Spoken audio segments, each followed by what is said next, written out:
Alright, so this week what I have for you is Dirt 3. Dirt 3 is personally one of my favorite racing games. I don't know how any of you guys feel about that, but yeah, so I'm gonna go ahead and take you through it. We have a Dirt Tour mode, which is kind of like a campaign. It's a circuit racing game, so you're gonna have a campaign which is just gonna be some guy yapping at you to do the best you can in all of the challenges. And then you have multiplayer, which is self-explanatory, and single player. I'm going to be doing a lot of single player in these because I'm too scared to go and get my ass beat on multiplayer. But yeah, so single player is you choose a track. There are a lot of track options, a lot of car options, a lot of racing series type options, and actually a few weather options as well. I'll get into all of those later. But I'm going to go ahead and show you one of my favorite tracks with one of my favorite cars. And here we go. We're going to Monte Carlo, and we're using a Group B car. And I'll just show you through a couple of these.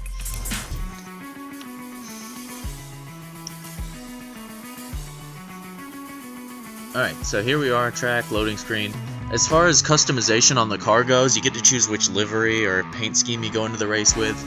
And then after that, the game breaks it down into like 4 or 5 different things that you get to choose to change on your car. You get to choose brake bias, gear ratio, downforce.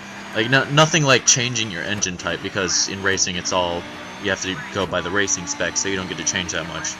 But just listen to this engine for a minute.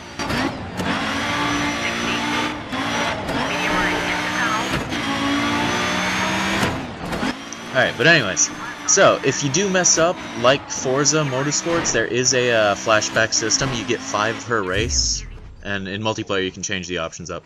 But anyways, after you go through this little post-traumatic stress flashback of your crash, you get to keep racing.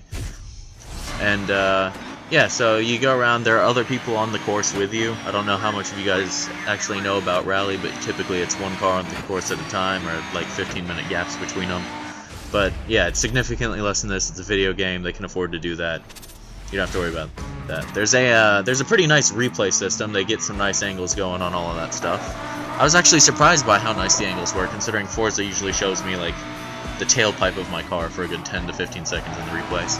This one shows you nice angles. It tries to get stay dynamic, so like it pretends like there's a car following you for some of it, just switching lanes and stuff. It looks pretty interesting.